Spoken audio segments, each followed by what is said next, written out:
Yeah, so I've been here to the museum a couple times before. I'm a little embarrassed to admit that I still had to pull up MapQuest to get directions. Okay, MapQuest. I think they should be able to start on line 5, don't you? Because I'm pretty sure I know how to get out of my own neighborhood.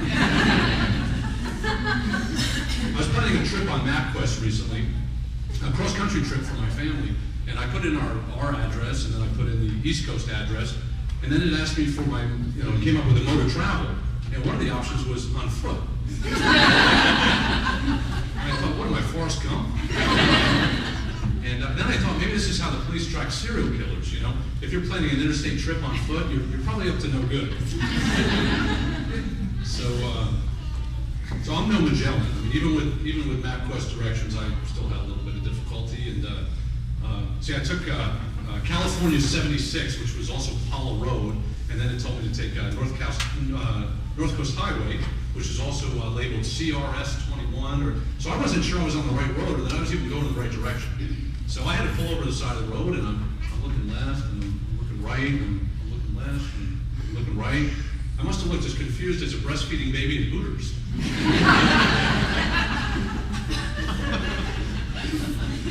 It's coming back to you. You guys like Hooters? You like Hooters? Oh, yeah. Big fans of Hooters? Fans of big Hooters.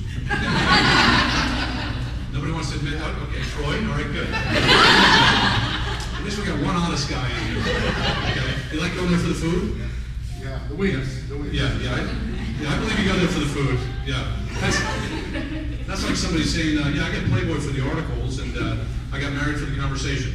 I don't think that's true, but I'm a big fan of Hooters. I was playing a golf tournament recently, and I went into Hooters, and I asked the manager if I could hire a couple girls to help greet the players as they came in and help with the registration. And then once the tournament got started, they could drive around in a golf cart and sell raffle tickets.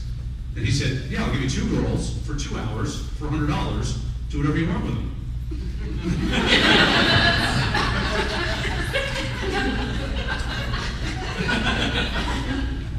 And then I asked him, what's the weekend rate? I think it's some things to do with them. But I am, as Danielle said, I am Mike Dittamo, the award-winning comedian. I know half of you are thinking, geez, I wonder what award he's won. The other half of you are thinking, what a pompous ass. I am a 2-time winner of the GI Comedy Boot Camp held at the Laugh Factory in Long Beach. That's a competition against the other services, and being a Marine, probably wasn't fair to them.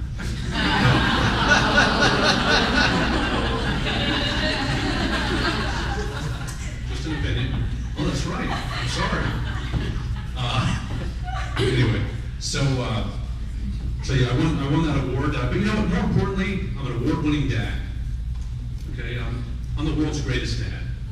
And it's not just because I have the coffee mug to prove it that I bought at a garage sale. But it's because I'm very involved in my kids' lives. I have 3 wonderful children, 5 total.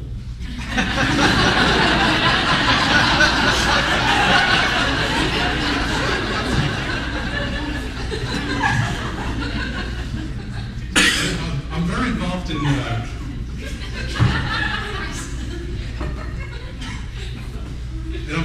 in their schoolwork because I think that's important.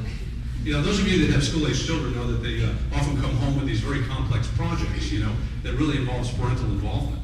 So I help them with these projects. And in fact, it turns out I always do them for them, is what ends up happening. And I always do my best. And as a result, I'm proud to announce that last month I was selected as Student of the Month at Dorothy. And I'm really proud of that because I wasn't a particularly good student when I was in school. You know how some people graduate cum laude, right? Some graduate magna cum laude.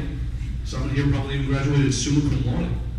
When I graduated, it was more like, thank you, Lord.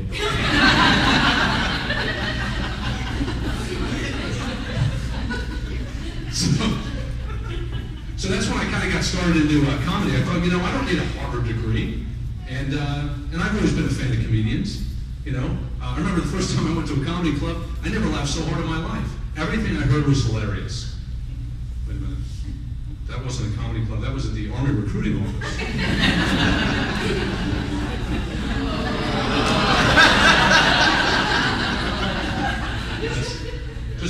experience. I didn't join the Army. I didn't join the Army. I did talk to a Navy recruiter one time, but I didn't join the Navy either.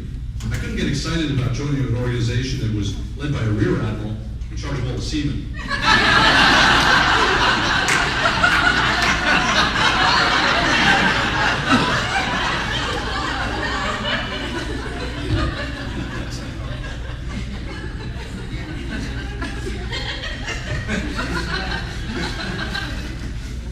I'll take her on the road with me.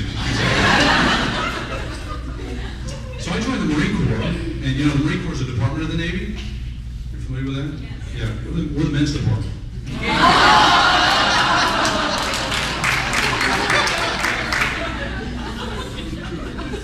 And you know, the main reason I joined the Marine Corps was because of the dress blue uniform, right? I mean, that really is the nicest of all the service uniforms, and I was always proud to wear that.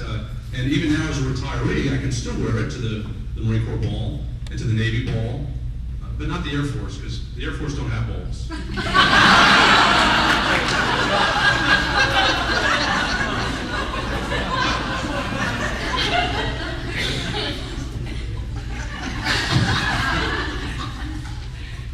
So anyway,